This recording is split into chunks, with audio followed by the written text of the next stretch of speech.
Welcome back to Northern Kentucky Votes 2014. I'm Dick Murgatroyd, your host for Northern Kentucky Votes 2014, along with our great analyzers. Is that a name? Is that Analysts, correct? Analysts. What do I know?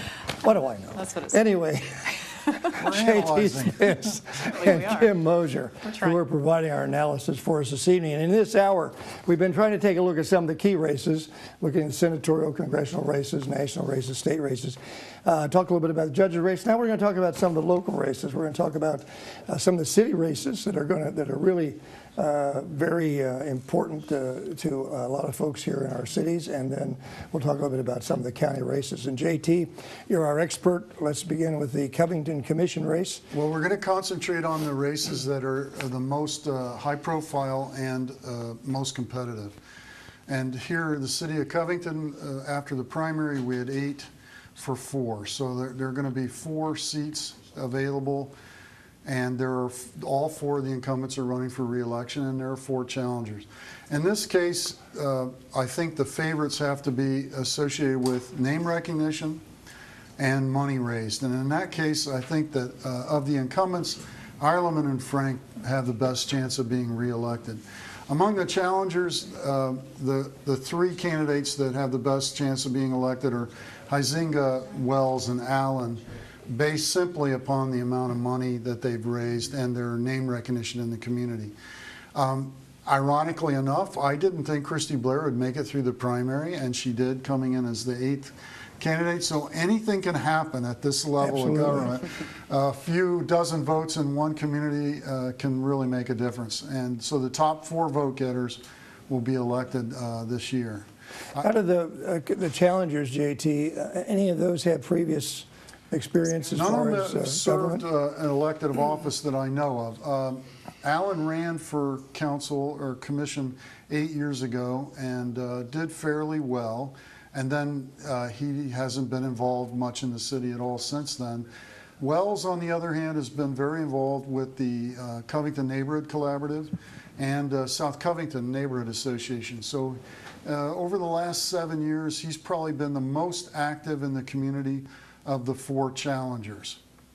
Huizenga is fairly new to the city, has done really well raising money. I think he's raised more than any candidate in the race, and is, from what I could tell, has really put a lot of effort into going door to door and getting elected. So on the incumbency side, my figures show that Mildred Raines, who's actually a former employee at the city of Covington for a couple of decades, and has been a commissioner, both appointed and elected, has very good name recognition, but she hasn't raised, as far as I can tell, she hasn't raised any money at all and hasn't been an aggressive campaigner.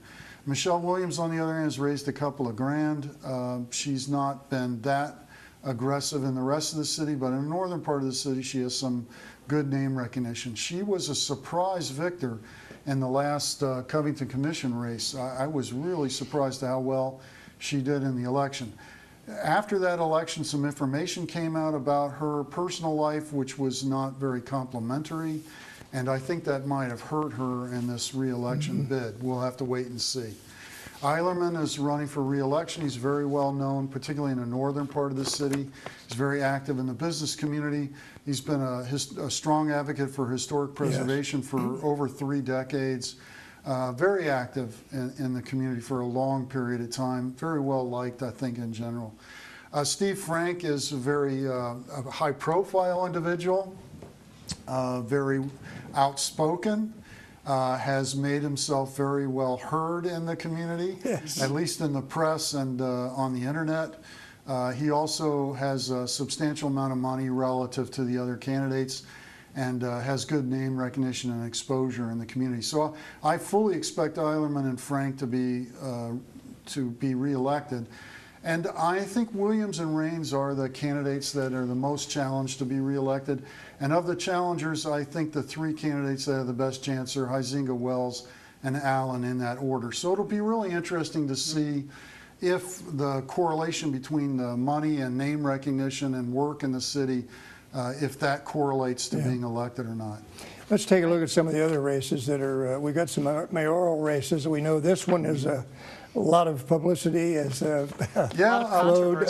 Villa Hills has had its share of It sure controversies for kind of a quiet, sleepy hill town overlooking the Ohio River. They've had a lot of controversy in the last few years, and Mike Martin, their incumbent mayor, has really been the center of this controversy.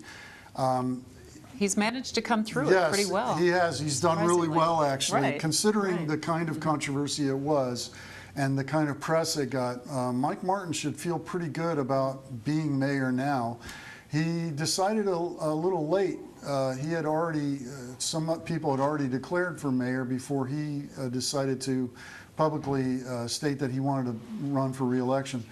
And the interesting thing about the challengers, there are 3 of them, and typically what happens in an election like this in a small town, and by the way, the records at the Kentucky Finance Registry show that none of these candidates raised any money for this election at all. Right, at all. So But they this- all have signs. I've seen them, yeah. Yeah, that's Kind going to of be a- interesting. yeah. So It it's will not be. very much money if they've spent it. And the last reporting period hasn't come in, so we might be surprised. But Right. at least up until October 2nd, October 20th, none of these candidates reported raising any money. And in a race like this, name recognition and walking door to door is critical. And Martin has an advantage, I think, here in that there are 3 challengers, and they may very well end up splitting the vote. Now, Ernie Brown's probably the strongest challenger to Mayor Martin because he's so well liked in the community and so well known by so many Right. people. And he's been in Villa Hills for a long time. A lot of people know him. And I think that he just has a good vibe about him in terms of the Well, he's very community. involved in the community. Yes, I know. in a lot of different ways. A DJ too. So. Yes, that's right. Yeah, he could do the council meetings doing the DJ stuff. Entertain him while he does the meeting. Holly Mininger Eisenhower is was a council member who decided to run for mayor, so she's known in the community. Butch Callery was mayor of Covington for 2 terms, a long-term council member. We call them commissioners in the city of Covington, and very well known in Covington, but pretty brand new resident of Villa Hills. And I don't know if people in Villa Hills will really see him as a member of the community. He's fairly new, and this A bit of an if he had outsider. gotten on council, maybe he could have built up some Well, that might have helped, support yeah. in the community. Right. But I think Martin has the inside track here simply because the 3 challengers can split the vote so much that Martin can That he squeak can it out. Sure. Yeah, that'll be an interesting one to watch tonight. Yes, it will be. For sure. There's a couple of other mayoral races, I think. The Independence mayoral race, we got 2 candidates there. What do you And they're know about both them? former council members. Reinersman's raised about $3,500 at the last report that I saw. Mike Little has not reported any fundraising whatsoever. Reinersman did real well in the primary and got support from key people in the independence political community Oh, yeah. that I think is going to be to his benefit. And I fully expect Reinersman to take this race. And I think we have Seems to be the one more favorite. race that we were going to look at, mayoral race Independence, tonight. Villa Hills, and the city of Covington I think that was it. commission Commission. race. And then we Right, talked a little right. bit about the some of the Fort county Mitchell races. mayor. Yeah, Well, we Fort talked Mitchell Fort mayor. Mitchell That's mayor. that's the Yeah. one. Yeah, I Right, thought that was city more. council race is very hot right now. I know that That- there's Yeah, this is an exciting race That has because drawn a lot of attention. the mayor of Yes. Fort Mitchell resigned. Information came out about him that wasn't all that Wasn't flattering. and he decided not to run for re-election, which is probably a smart move. So we have 2 candidates running for mayor here. Jude Heeman has raised money. My figures show he's raised about $11,400 at the reporting period that I saw. Hummeldorf, on the other hand, didn't report raising any money. Heeman also has key endorsements, even if they're tacit, by 2 former mayors of Fort Mitchell. I fully expect Heeman will win this race. Interestingly enough, there are some people in the council race as well who are aligned with Heeman and others who seem to be aligned with Hummeldorf. So this is a race in Fort Mitchell where it looks like people were not very happy with the last council. And there was quite a and bit of controversy. it stimulated Yeah. some challenges that right. we're going to see Well, that was tonight. a big change in Fort Mitchell's government because Tom Holliker had been mayor for a long time, and that Right. council had been pretty stable for And a they long time. reduced, well, Holliker gave Heeman two campaign contributions, I believe. And remember, Fort Mitchell changed the number of Didn't they council members. reduce the yes, number to Yeah. by and one? gave themselves raises last year. So Right. interesting things happening in Fort Mitchell. I fully expect Heeman to win. It'll be interesting to see if the other people running for council that are supporting Heeman get into. We'll go in. I think with there are it. 14 folks running for Yes. 7 seats, so Yeah. it's a big race. Yes, It is a it's big very race. competitive. Right. It Very is. big race. So it'll be interesting to watch that one. I think, of course, in the county, you know, a lot of those decisions were already made in the primary. They are still on the ballot, so you could still vote for them Right. again. Right. Obviously, Chris Knuckleman is the up-and-coming Kenton County Judge Executive for Kenton County. And as far as the fiscal court is concerned, you've got two returning to the fiscal court, Beth Sewell and John Dowd, and then a newcomer on the fiscal court who was former Mayor of Fort Wright, And Joe Nienaber Jr. What we talked about in this situation is what role John Dowd will play in this Which will be new interesting. commission at the county level, because he was aligned with Judge Arlinghouse, who Right. was defeated by Knockelman in the primary, which essentially set the new Kenton County Commission. Sewell and Knockelman worked very closely together for the last 4 years and are seen as allies. Right. Dowd butted heads with them many With them, times. both of them, Right. right. So, it'll be interesting to see what the dynamics of the fiscal court are. I think it's going to be very different. Especially Yeah. Nienaber. And, Yeah. and What how role Joe Nienaber's Nienaber going kind to of. play. Yeah. Nienaber Right. here has a chance to be not only a diplomat, an ambassador, he has the chance to really be the kingmaker in a Yes. lot of these decisions. And Nienaber could make for a very interesting commission in terms of getting things done. I know there are a lot of things on the Kenton County agenda that they would like to accomplish, in particular working with the city of Covington Yes. for Right. a new building. And so there's some really dynamic There's some things that big issues. Nienaber could jump in right away and Yeah. push Right. down the road.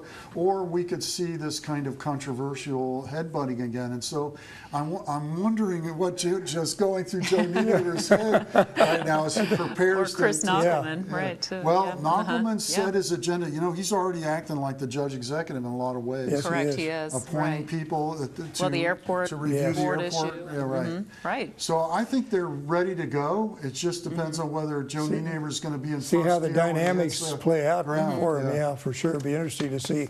A couple of the other races that we were looking at, I think, of course, the sheriff's race Yes. with Oh, Corsenborn, and he has And Chapman. challenge He has Mark opposition. Chapman, who's a former Kenton County policeman. And my Right, understanding right. is that Chapman changed parties to run as Yes, a he did. Democrat. Yes, he did. Because didn't he run before? Yes, He did, but he ran 4 as a years ago. Republican Okay. before, yeah. Corsenborn's raised about $14,000 from the latest projection that I saw, the latest figures that I saw. Chapman about 3,000. Chapman has come on strong towards the end of the election, really defining differences between him and Corsenborn. But Right. I don't think he has the money and Yeah. the time to really relate to the voters well enough in a race where there's so many other elections going on. But he's making Right. a strong push. But I still think Corsenborn, his name recognition, he's been I in think office for a long Yeah. time. Corsenborn, I'm People almost like certain him. will. They do, and Be I think reelected. probably that Chapman, for him, I think he's laying good groundwork for For his future. another run. It'll be Absolutely. interesting to see what role he plays in this communication Yes. about the Kenton County Police Department and the Sheriff's Absolutely. Department. And a potential merger, and Yes, I and think that's come up. his discussion about the sheriff's office probably is too complicated for the voters to understand, because by a constitutional mandate, the sheriff's office really isn't the police force in Right. Kenton County is that not. the police Right. department is. Yes. So I think that's kind of confusing to the voters. I think it is too, and that's always been on the books. That's always been a thing that people talk about, and of course Boone County managed to merge. They did merge, but they really aren't saving any But money. they're not saving any Yeah, money. Plus, so it'll be. a very different situation out there, because so much of Boone County is county. True. Whereas here in Kenton County, We are, you've got very cities that urban. provide their own Right. law enforcement. So it's a little Right, different right. situation here.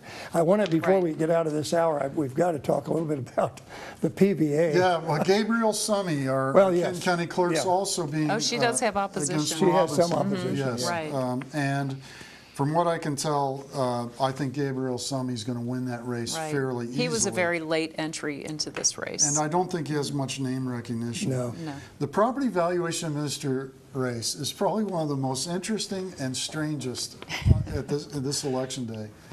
And as you mentioned, Merg, the Democratic property valuation minister is the last Democratic elected official Yes. at the Kenton in the County county. level. Right. And he apparently had, as late as July of this summer, he had $53,000 in his so-called war chest for reelection.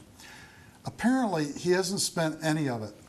Meanwhile, his deputy, his head deputy at the PVA, her name is Darlene Plummer, decided to run. She's a running as a Republican. Republican. She's his deputy. She's running. She's raised about $9,500. And you can see signs, and I think she had Yeah, mailings. she's very active. Too.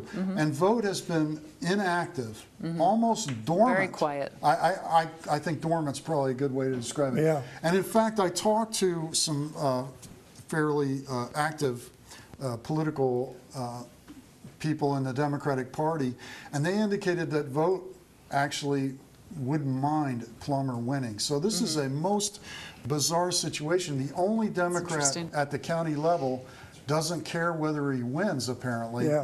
And what does this say about the Democrats' ability to run candidates at the county level? Well, and the thing is that, Right. and as you look at it, he has the most name recognition because he has been Absolutely. the How long has he PVA been there? He's- for, I mean, I'm not sure how many terms he's been there, but he's Right. just been sort of, He's- he is he's- the PVA. And Exactly. Right. Is- so it's going to be really an interesting race to If you follow. go to their website, though, I found another interesting thing. Oh, yeah. His name is not splattered all over every page. If you go to other elected officials' websites, often their name is on every single page. But pictures it takes some center. looking Right. to find Vote's name on these Interesting. pages. So it's a really interesting race. It's unusual. I'm a little surprised that somebody that had that much money would think that they couldn't win in Kenton County. Well, and we haven't seen one sign for him. Exactly. Where Not did the much, money yeah, go? not much So, exposure. Right. I'm excited to see the last financial I am report too. on this race. Right. Yeah. Plus, I'm excited to see the votes, to see how it all turns It'll out. be ironic if Vote wins. Yes, it if will what be. we're hearing is true. Right. Yeah. Right. Yeah, because it could very well happen. Well, In the few minutes we have left risky. before we join the 6 o'clock hour, because it's a 6 o'clock hour, we're going to start bringing you, of course, numbers.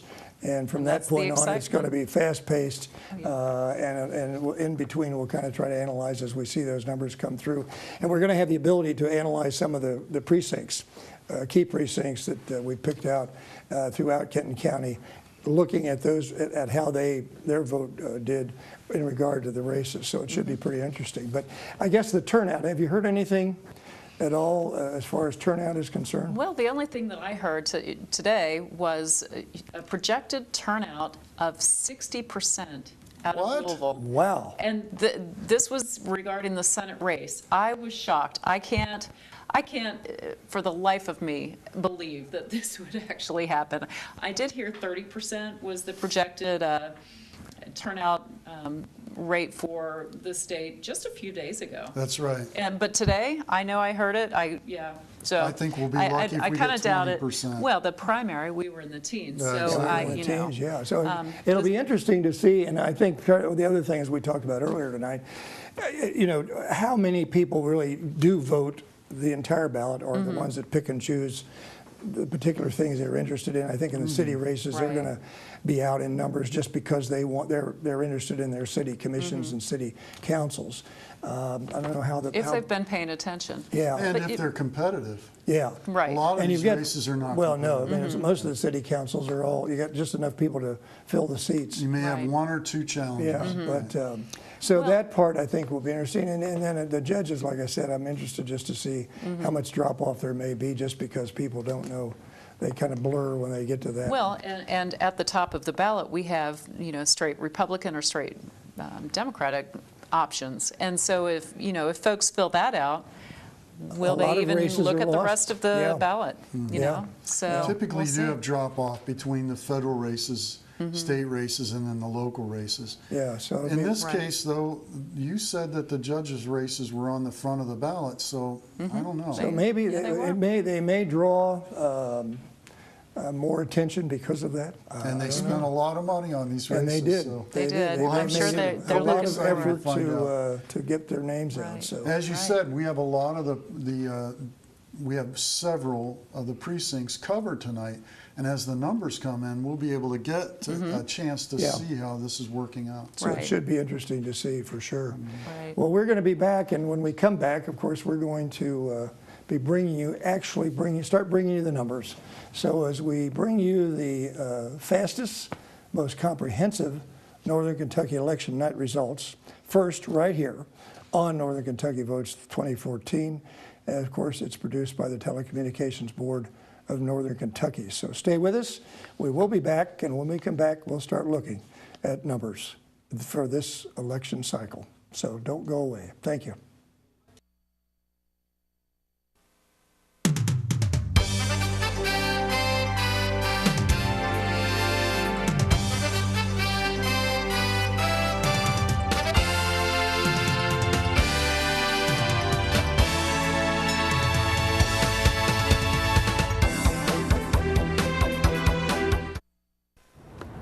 Hello. Yes. Can I ask a few questions about the apartment on Park Street? What was your name? My name is Juan Hernandez. It's been rented. Oh, it's gone. Hello, my name is Sanjay Kumar. I am calling about the apartment on Park Street. It's not available. Not available?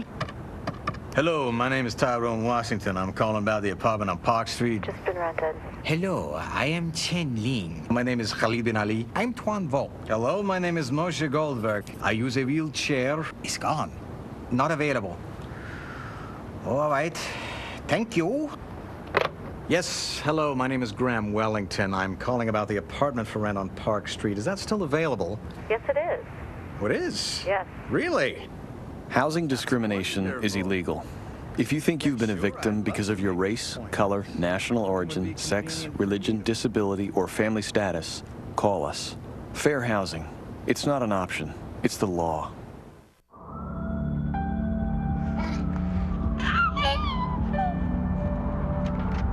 When life's this hard, graduating can be even harder. But you can help Jose and the students in your community make it through by visiting boostup.org.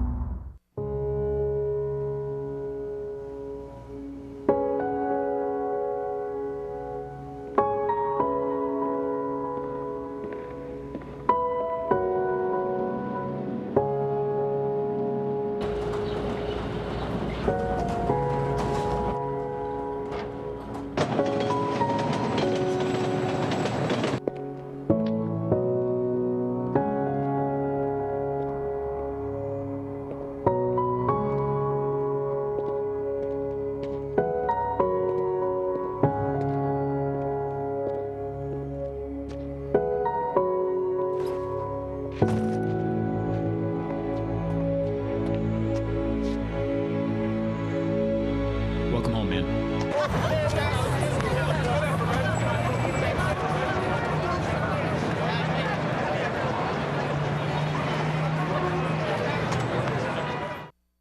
Training is about more than muscle. It's about inner strength. So I push myself. That's why I serve in the United States Coast Guard. I train with the best, a team that shares my drive and commitment. We collect intelligence, guard our shores against drug smugglers, and keep our waterways safe, because our nation expects more. If you expect more, maybe you were born ready. Find out at gocoastguard.com.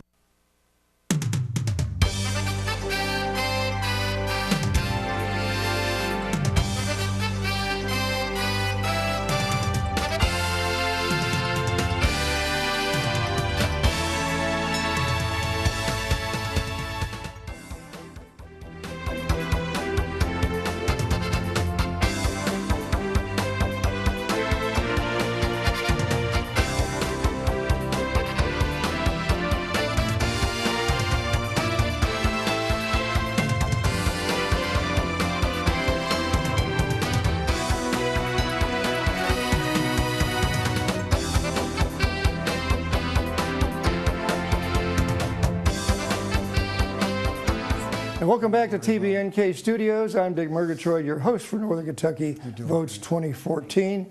Along with J.T. Spence and Kim Mosier, we have been trying to take a look at all the major races and doing a little analysis for you. Up to this point, waiting on the numbers now. The polls are closed here in Kentucky, so we will hopefully start seeing some numbers soon. But in the meantime, Kim, you and I were just talking during the break a little bit about the state races and how those may have an impact because of the State House and that, and how some of the changes have taken place in the dynamics in the state, which may be a big asset also for McConnell. I think so. Right now, the House is 54 to 46 Democrats to Republicans, and so the Republicans are hoping that they can gain 5 seats. To flip the House.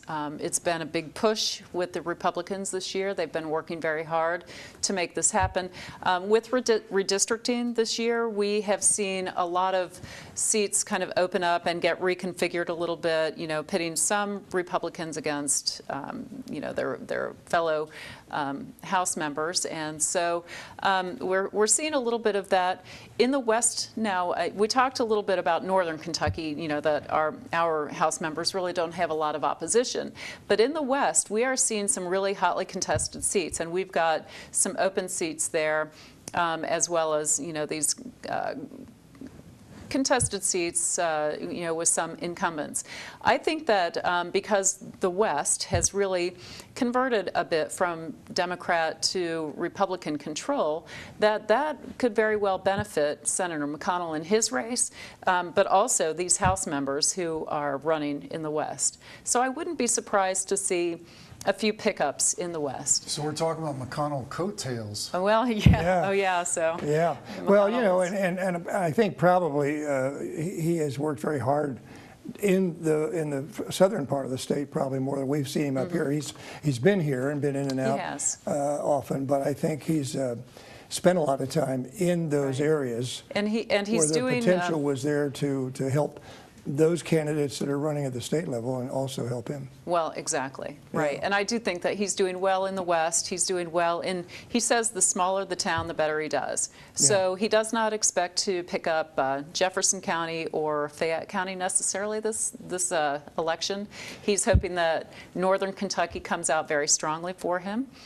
Which often it does. I mean, normally it does. So. Yeah. Well, and it's interesting because of the fact that Mitch was a judge executive in Jefferson County. And you know, but that's where his home is. Yeah, it was a very long time ago. Right, but Jefferson County is a very democratic yes, it is. County. And so is Fayette County. Any of these really, larger urban areas. Yeah, so I mean, it's a very different makeup. Remember, the only congressman from Kentucky that remains Democrat is from Louisville. That's right. True. So that's true. Yeah. John Yarmouth. So interesting to talk about Senate coattail effect, because the more aggressively McConnell tries to get the vote out, the more likely it is to help the Republican candidate in their district races for the Kentucky House. Well, he's energizing that base. Yeah. And well, really Kentucky's always been out. an interesting state because at the state level, for many, many, many years, you know, it was a Democratic, you know, legislature, you know, and Democratic for governors many years. For many years, 30-some years. But at the national level, it was more conservative, and there was a time when all of them were Republican, and then we had a little switch there with in Fayette County. I think it was Fayette County when Fletcher became governor. Chandler ran and won, that seat, which was a whole switch there in Fayette County. So when you've got your seat for a long period of time, and you're very strong in your re-election bids, you scare off competition. You can move to the middle and be quite effective in creating opportunities for your state in Washington. And Democrats in Kentucky for most of the last century were fairly conservative. They were not liberal Democrats by any means, but they were Democrats. And when they went to Washington, they worked with other Democrats, and as a result, Kentucky benefited from that relationship. It's really interesting to see the difference in the way that the Republican Party in Kentucky works in Washington. you know, a few years ago, McConnell and our congressman from up here were making a lot of hay over the fact that they brought things back to Kentucky. Right. It wasn't, you know, Again, our last... you know, when earmarks were Exactly. Our last allowed. congressman ran for re-election, emphasizing what he had brought back to Northern Kentucky. And then in his last race, he emphasized that he was for small government. He wasn't for earmarks. So the candidates shift. You know, candidates' #1 goal is to get reelected. If you don't survive, nothing else matters. That's right. Not to you them. sense what's going on in the electorate, and you shift accordingly. And I would McConnell's agree with definitely that. done that. Yeah. Well, yeah, he definitely has. Of course, you know, Kentucky has had probably one of the most powerful in the House of Representatives, or Congress rather, with Hal Rogers for many, many years. Oh, many of course, years. Hal was the money man during the time when the Republicans were in control. Look what That's Brent right. Spence was right, able and to he was bring to one of Northern Kentucky. very few Republicans. Absolutely, right. yeah, he was. And it really has changed. It Yeah. really has flipped. We only have one Democrat in the Yeah, U.S. so Congress it was right been now. And interesting. that supports your idea that at the state level, that switch has been going on. I mean, look at Northern Kentucky, for instance. Oh, right. But you talked about effective congresspeople.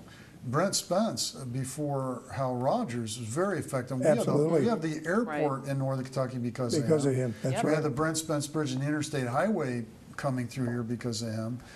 Some really, right. I mean, the Bretton Woods Treaty, he played a role in that. Oh, So I forgot about international that. finance, he Yeah. had a hand in setting up the system that Absolutely. we used for most of the 20th century. Really interesting when you're able to hold on to your seat for an extended period of time. Right.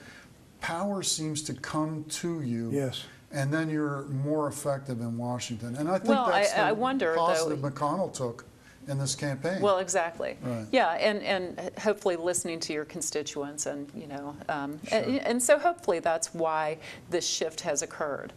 Well, I think the shift occurred because of the Nixon strategy, the Southern strategy of the Republican Party in the 1960s, which was to pull conservative Democrats away from the party and pull them towards the Republicans. And that was used in the 1960s, Right. developed as a result of the Goldwater loss in the presidential election. Oh, okay. And it was very effective in getting Richard Nixon elected in 1968. And George Wallace didn't help things there, but you know, in terms of the Democratic candidate. But that Southern strategy has been very effective. Absolutely. And the Democratic Party today is reeling in Kentucky as a result of that shift of conservative from Democrat to Republican label. One of the things that today in the news that I noticed in switching around through the channels and that, because there's a lot of talk. I mean, obviously there seems to be a momentum there that the Senate will flip at the national level. Then a lot of the talk was, okay, what's going to happen when that happens? Well, you know, What difference will it make? What difference will it make? Because a lot of the discussion today was just that the Republicans have a lot of kind of unity building that they need to work on with the party, because There is some repair that needs to there's some happen. repair that needs to be done, because a lot of, even though this momentum is there, there still doesn't seem to be a solid agenda that they've presented to say, Well, okay, it's not a unified no, it agenda isn't. or a Exactly. unified voice Right. at this And- point. and So that- hopefully when they get through this lame duck session and, you know, the newbies come in and they all go through orientation or whatever they do up in Washington, they you know, can come up with, as you said, an agenda and a unified I think it's message. going to be very really. important for them for the future. Absolutely. As because, you know, as soon as we get this election over with, we're going to look at the 2016 Presidential election. begins Right. the Oh, day it's- after it's, this election. Absolutely. Yes, you're right. So Right. it's going to be, I think, extremely important for them to be able to make some during these 2 years coming up, Right. some progress on some issues, and hopefully with the help of the president or with him on board, if he's Or willing. in spite of him. Or in spite of him, whatever the case may be. But I think there's Right. hope that maybe there can be some synergy there between them, because it has happened in the past with Right. Gingrich and Well, and Clinton. I think the hope is that if Mitch McConnell is elected the Senate Majority Leader, that he will be setting the agenda. You know, they complain now, the Republicans I'm talking about, that they haven't been able to hear a No. bill. Really, he won't bring bills to the floor. They can't vote on them. They can't even hear them. So, you know, it's the hope of the Republicans who are very excited about flipping the Senate and, you know, having this momentum to be able to set the agenda, hear some bills, make some progress, go from being the party of no to the party of progress. Yeah, which I think that's going to be critical for them. And listening just to some of the commentary today and over the last few weeks, and that there's a lot of Democrats I think are even saying, you know, we do want to vote. We And do we will want work to, with you, right? To make some things Joe happen Biden said here. that today. I think the president said that. Did Joe for- say that today? Joe I think Biden said that this today. president said that 6 years ago, but Yeah. I think the things the Republicans are going to be working on November 4th, or today, the next day, tomorrow.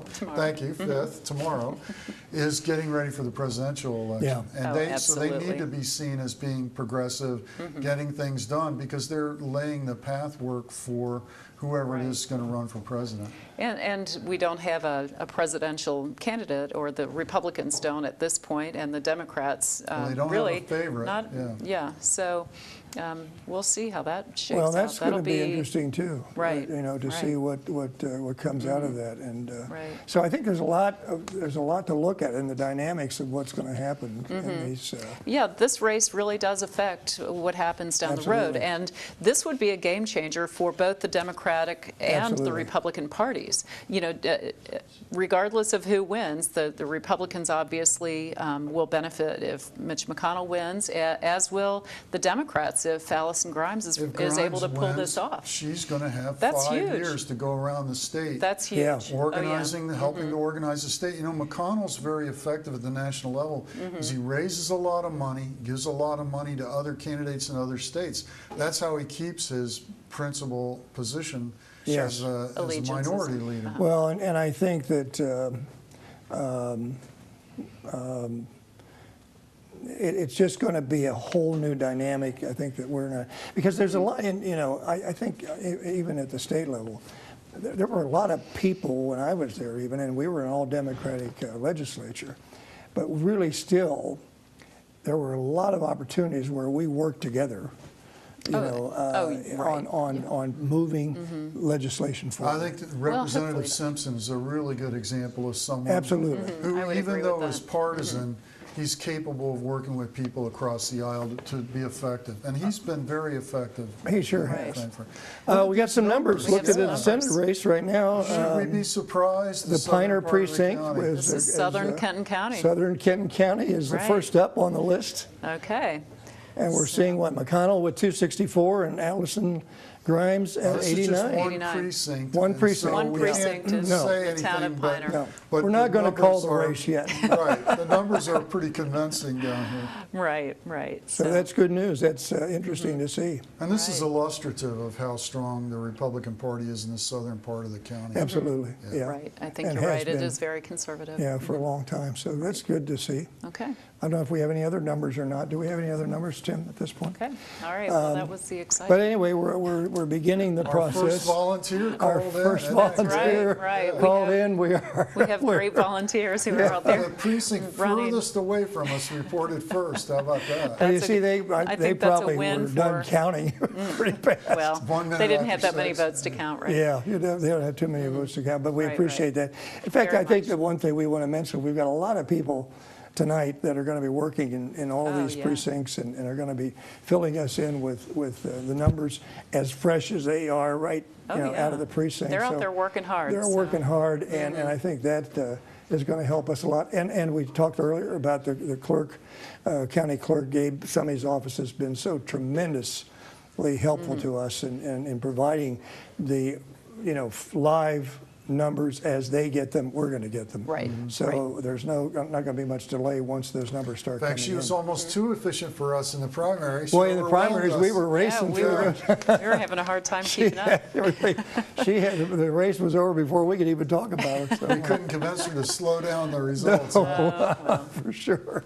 But we appreciate that very much because they're that's what makes the difference in what we do here. Our crew here does a great job in putting this whole thing together and giving us the opportunity to share this evening with you, and we hope that you're going to stay with us throughout the evening as we bring you the numbers, and we'll probably start seeing some pretty soon.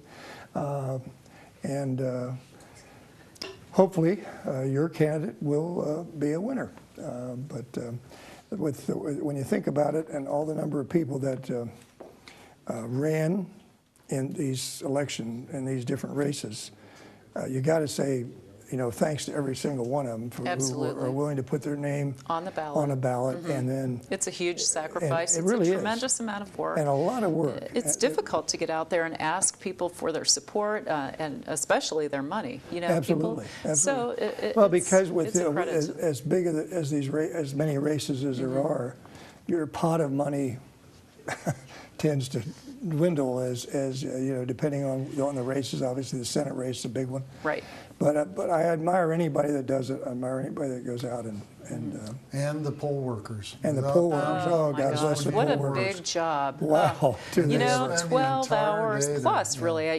They've got to get there. They're well at the crack of dawn. Well before the polls open. The polls are open 12 hours, but they're there. They're paid a pittance for how important they are. Well, it's a community service. It really is. You have to look at it that way because they aren't getting paid anything that makes it worthwhile. They might be able to buy lunch. But they make it, and I was very smooth today. I voted at Crestview Hills 1, and it was a pretty steady crowd all day, but they were very efficient. I mean, it was not a lot of wait. Everything was pretty. Right. All the seats were full, but people were moving pretty quickly. That's the same. And the system is really good now. I mean, I think I like the system. You can mark the ballot, you can read it and mark it, see what you're doing. see what you're doing. You can go back and review, and then when you're done, you can you insert it in right. It's registered because my youngest son voted for the first time in the primary. Did he? And that's so in precinct 41 in Covington, and the poll workers all got up and got a picture of him with, and then clapped him. And that's the kind of thing where it stays in someone. And I've taken him to the polls since he was a baby. Right. It stays with him that this is a special moment in American politics, American democracy. That. That kind of first time that you go to the polls and vote, and people appreciate it. It's a milestone. Yeah. You see a lot of people bringing their youngsters. I think that's which great. I think is great. I always did think too. It is too. Right. Because it is. I think we talk a lot about getting people out to vote, and it's very disheartening. I think when you see a percentage of people that actually vote compared to those that are registered. Right. Because it takes so little time. Well, there is a lot of apathy, and that's unfortunate. And I think one of the repercussions of these negative campaigns is that people do get turned off. I think so. That's what I was hearing when I was walking door to door. Right, I was hearing voting for the that least frustration. worst candidate instead of voting for the best candidate, and that can be really frustrating, as you pointed out. Well, and they just inundate you. I mean, with especially the Senate race. They were on all the time. I mean, just constantly. Right. And I do think people, although they keep telling you, the pollsters and I guess the people that are in the know, continue to say that negative ads work. I could tell you stories about how negative advertising works very effectively. There's a great story from California, the governor there, who brought in a group of experts to tell him how to run for re-election. They said, "Governor, we have some really bad news for you. You're not going to get re-elected." And he was a little shocked, and he said, "Well, how can I change that?" And they said, "You need to go as negative as you can, as early as you can, because the people that are most likely to vote against you are the young. And if they're so turned off by the negativity of the election, they may not come out and vote, and you might win." And that's exactly what they did.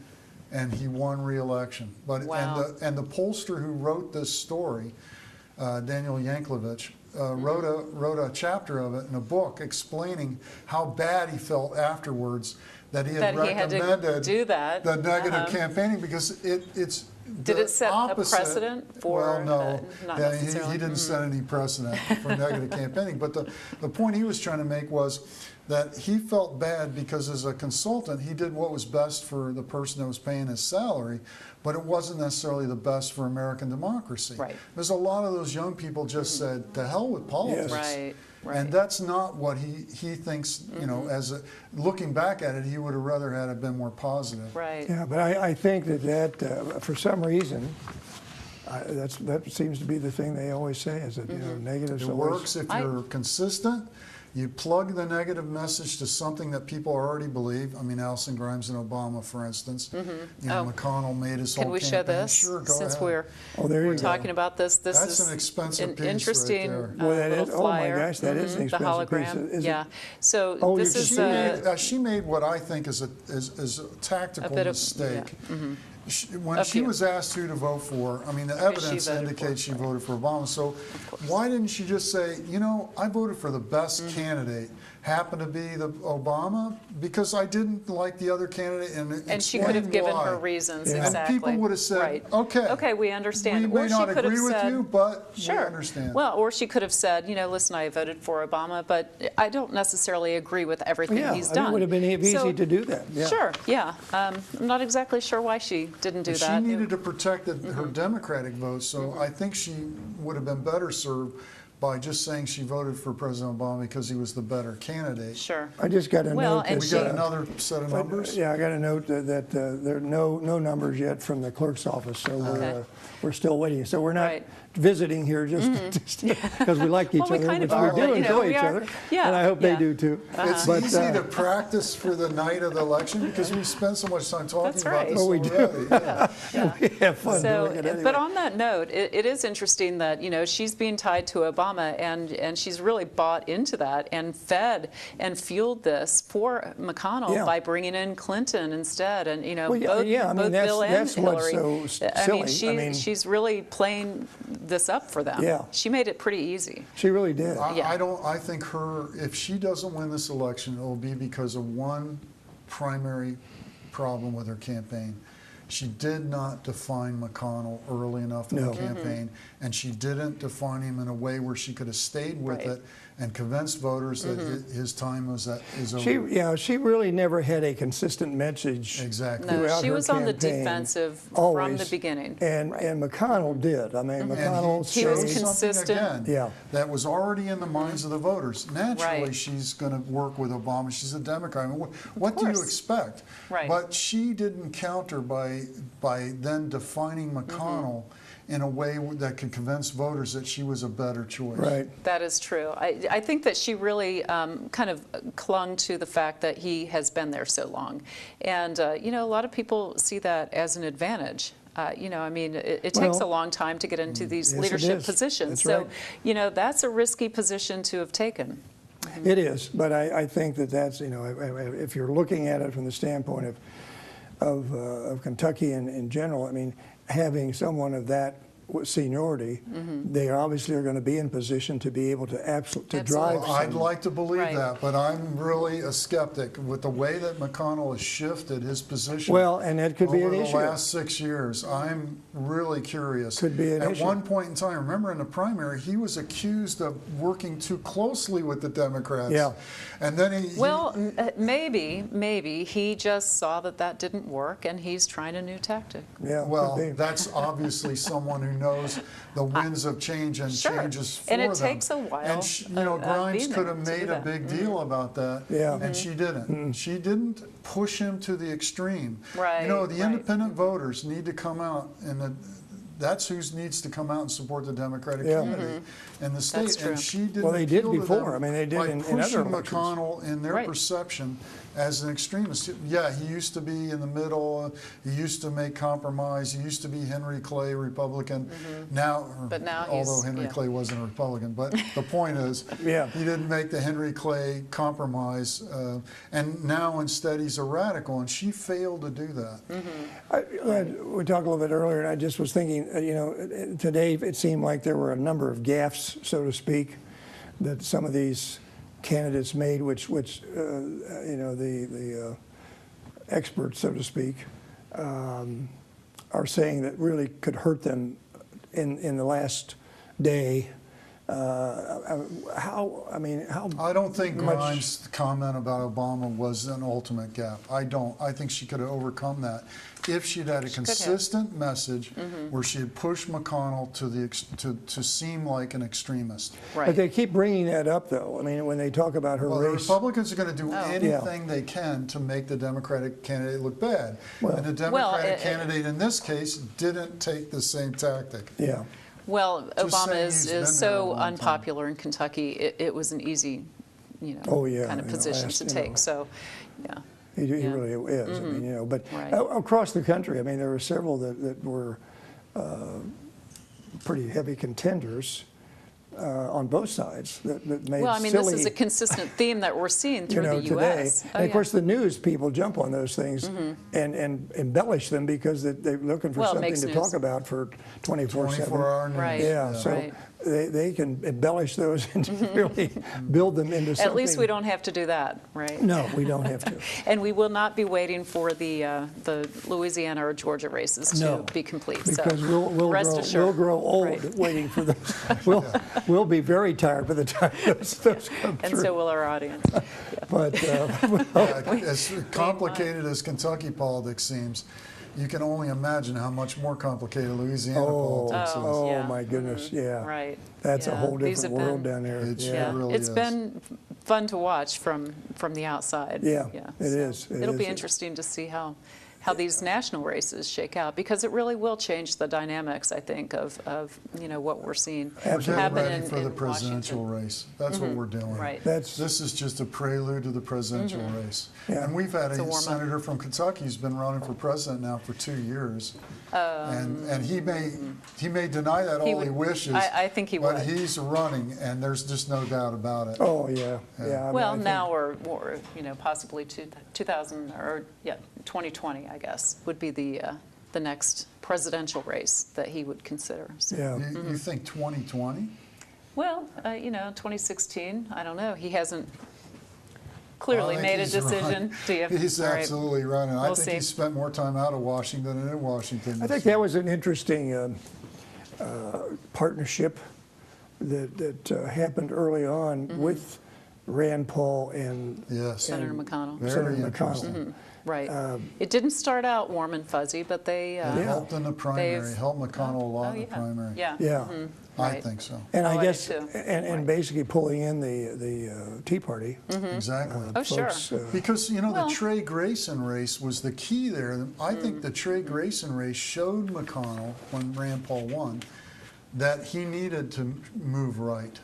All right, let's Well, see. right. I have think the some- conversation is good. All right. So, Yeah, absolutely. yeah. Tim is giving me a little note here saying Okay. we need to go to break because we should have some numbers coming in from Villa Hills Excellent. after Okay. that break. Good. So you are watching Northern Kentucky Votes 2014 on the TBNK Government Channel 16. Don't go away because the numbers are going to start coming very quickly. So we'll be right back.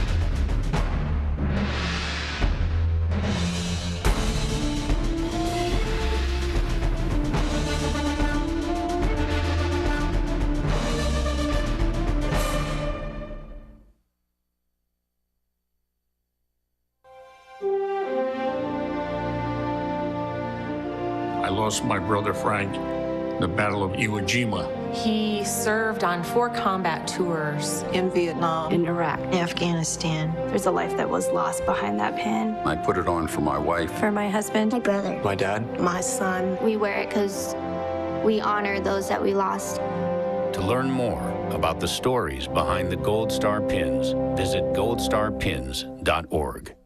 Access channels ensure you the ability to exercise your First Amendment rights through the medium of television. They create opportunities for mutual communication, education, and artistic expression. Public access makes community participation possible and gives you a voice in your community and your world.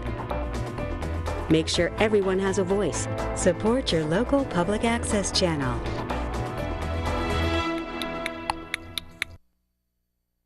With the new Military 24/7 app from Divots, you turn your favorite mobile device into a window to the front lines. Connect with your nation's finest men and women through our video and photography archives and stay up to date with news reported directly from service members. Quickly share information and breaking stories with friends via Facebook, Twitter, or email. News, photos, video. Your military 24/7. Oh, hey, Mark. Hey, Mark. Hey. Where have you been? I lost my cat. Oh, that's not right. Yeah, so I made this cat magnet to try and get him back.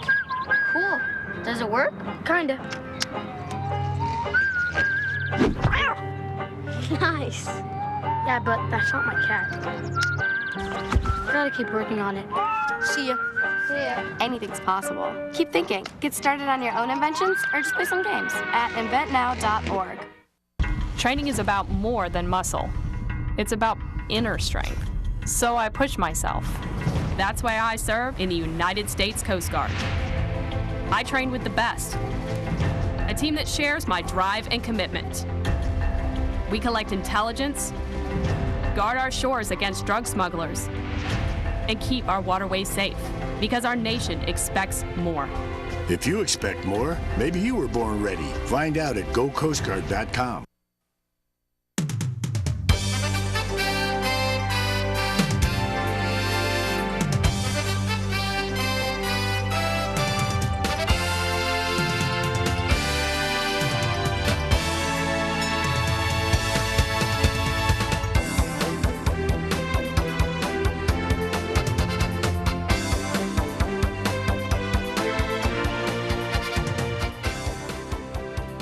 Launching Northern Kentucky Votes 2014. Thanks to the support of our TBNK member communities, we will be bringing you up to the minute Northern Kentucky election results and analysis all throughout this evening right here on TBNK Government Channel 16. So stay with us. We're waiting on the numbers. We haven't gotten any from the clerk's office.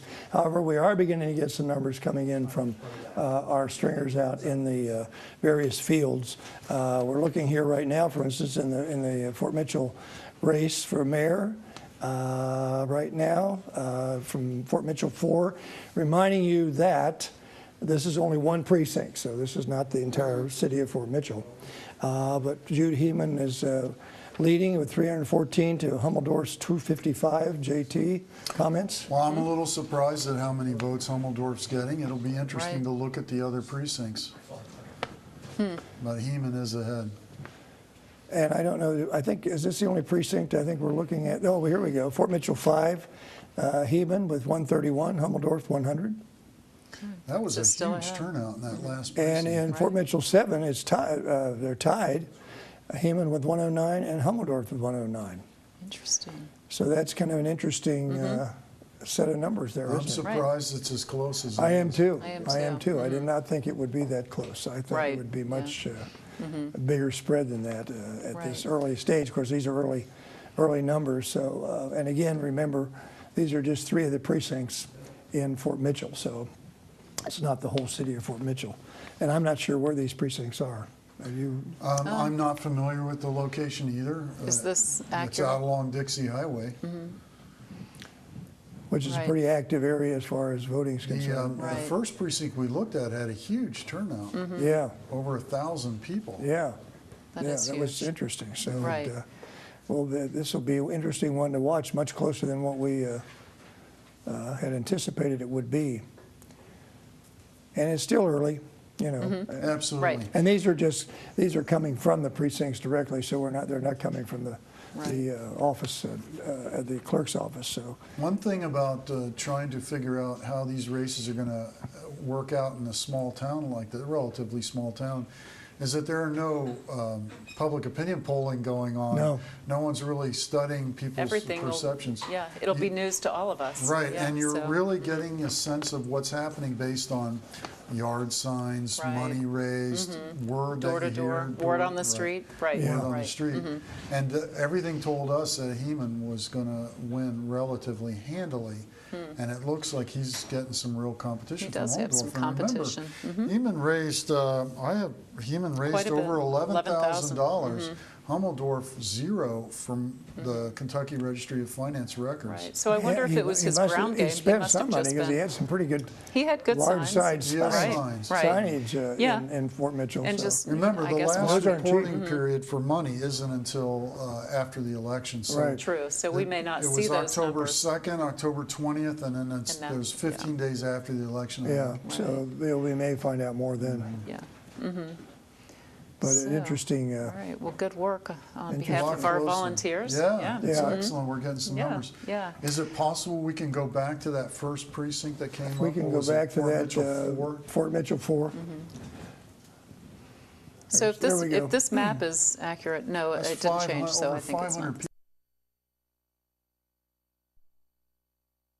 Very good.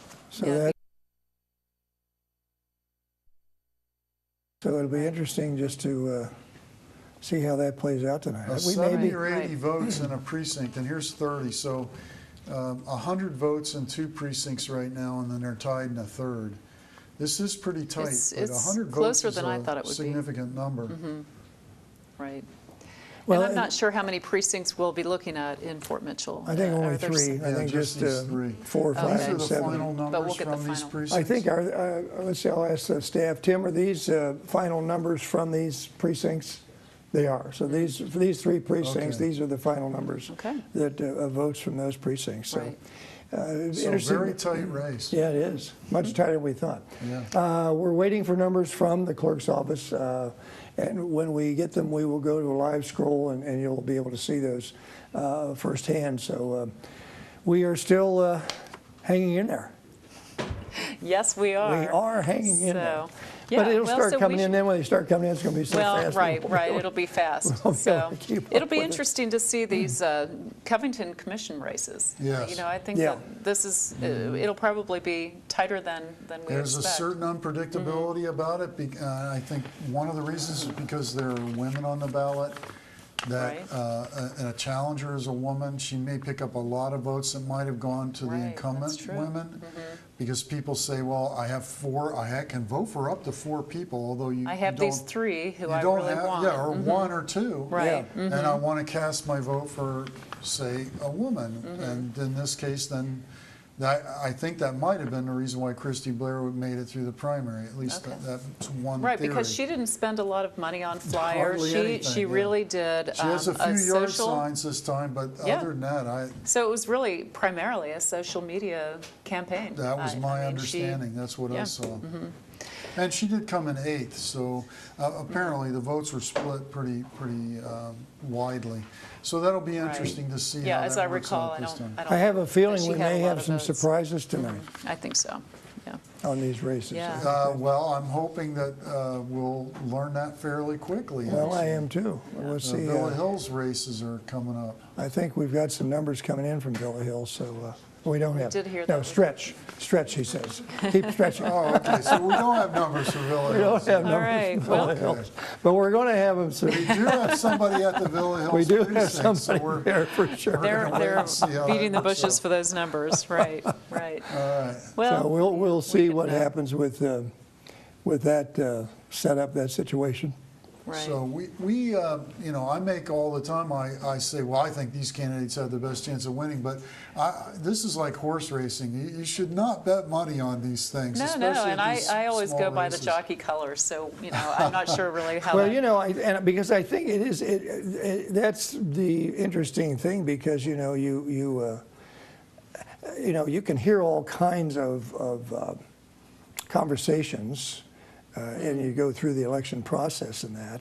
But when they go in and vote, there is no guarantee they're going to vote the way they may have said, you know, right. I'm going to vote. Well, they may go in and to that point, we're seeing all these polls, you know, we're paying attention to all of the polls nationally and a little bit on a state level, but I still have a hard time believing all of the polls. See, I do too. You know, we saw very different results in the 2012 election. Absolutely. And so, you know, we can study the polls. We can, you know, kind of. And I think, and of course, they put so much weight on these polls. I mean, you know, as guide. But I think for the most part, we got numbers right here. Villa Hills mayoral race precinct.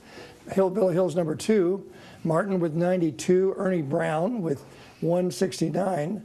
Holly Menninger Eisenhower, 32, and so Butch none of the Cowrie. logic that we used No. to describe So this race erase all of the working logic out, that we had in the early Here's hour. Ernie Brown, who's doing really well, and yet he's being swamped by a newcomer By to the Butch city. Cowrie Right, at 323. The only thing I can imagine is the voters said, well, Butch Cowrie's from Covington. They look like they're doing all right. Name recognition. Maybe Butch had something to do with that. Let's Right. get him in to be mayor of Villa Hills. Well, that's an interesting. Very interesting. That's yeah. a very I didn't interesting expect that. outcome. And the only thing I can imagine. Villa Hills Yeah. 2,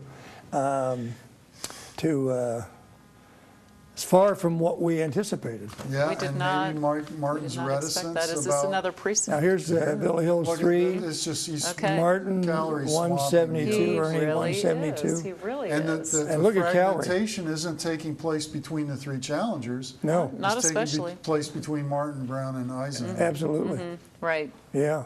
Wow. So All that right. is really, Okay. right Very, now, Butch is very leading the different pack. from what we Well, I expected. mean, having 300 vote lead on somebody in Villa Hills, I think we can pretty much assess that Cowrie's going to be the new mayor of Villa Hills. I think we may, yeah, I think that's for sure. With just right. 2 precincts. Out of how many? I Now, don't an interesting know how dynamic many is going to there occur are. if Cowrie does hold on to become mayor, because the city administrator of Villa Hills was a commissioner with Cowrie at Yes. the city of Covington. That's right. So it'll be interesting to see what the new mayor, if indeed it is Cowrie, decides to do in terms of keeping this person employed at Villa Hills. Interesting evening in Villa Hills. It certainly is. I mean, it really is. Right. It is, you know, and you think maybe that part of it is that maybe they all, maybe the voters looked and they said, okay, maybe it's time that we get, you know, we kind of take the insiders out of the picture, and maybe perhaps we'd Well, be because be there were better such off. problems. Because there were so many problems and issues that they've gone through. And even though Right. Martin was kind of cleared Kind on of a read number that of those out. things, maybe a lot of the voters said, you know what, we're just tired of all this, and maybe it'd be better to get a newcomer in there, somebody I new. think you might be right. Somebody that has no ties, no conflicts of And any remember, the kind. people running for council in Villa Hills, several of them are aligned were aligned against Martin. Yeah.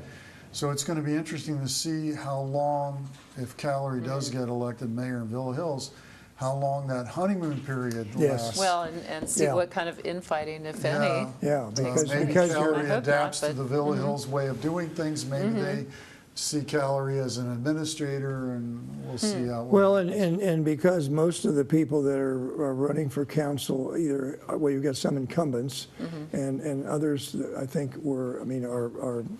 some may, I think, have been on Right. council in the past, maybe. Exactly, yeah. So that will be interesting to see whether he I develops served with a. Butch on this Covington City Commission, and actually yeah. was That's the right. director Yeah. of planning when he Yeah, was a so commissioner in the that city. will So be an interesting. it will be interesting dynamic to see Yeah. how he works with everybody. Or, you know, the other thing will be that the ones that were kind of Martin, connected to Martin, whether those people will win on the council, Exactly. or they may get bumped out. Yeah. Well, there were some incumbents who stepped down Yeah. and didn't run at Well, all. Sogar So, did, right. yeah, he Right. did, so. Yeah.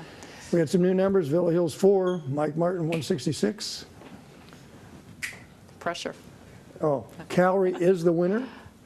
in Villa Hills. We're just, All right. Okay. we're, There you go. Villa Hills is Butch All right. Calorie. So the new mayor Congratulations, of Butch Villa Calorie. Hills is Butch Calorie. There's a call we Yeah, I didn't All see right. this we did coming. not see that coming, did we? And I don't go to the racetrack either. Okay. We I don't we either. won't ask you to bet or Right. any suggestion on horses, JT. You know, again, in a small city like this, what do you use to make these projections on ahead of time? You do the best information that you have, and that is that Calorie's the newest candidate in this city with no history, and maybe that actually was to his benefit. Which I think it seems was. I think to it have was, been. and basically, if you look, he won in all these precincts. We got I think, Handily, 2 or right. 3. He won handily in all precincts. Right. It's kind of ironic, too, because Calorie always ran on being from Covington Yeah. when he was okay. here. So he now moves to he's- Villa now Hills, and he's he's the the new guy. outsider, and he Right, gets right. elected. There's Villa Hills Okay. 4, 296. Right. Ernie probably ran, that's one of the best runs he had, was I in see that that, particular precinct. 165 in Villa Hills 5. But Calorie's winning. But he's Yeah. the new mayor. Okay. But you know, as I said, maybe people were just so tired of all the hassle and Well, all the dysfunction. I dysfunction think that that people. It'll be interesting yeah. to see place. what the council. So now the council will be something to watch to see if the Martin people are washed out and, Okay. and the others are brought into place. Right, Well, we're going right. to take a break, so we want you to stay tuned as we bring you the fastest, I think they're going to be the fastest, most comprehensive Northern Kentucky election night results. First, right here on Northern Kentucky Votes 2014. And it is produced by the Telecommunications Board of Northern Kentucky. So please stay with us. I assure you those numbers are going to start coming pretty soon.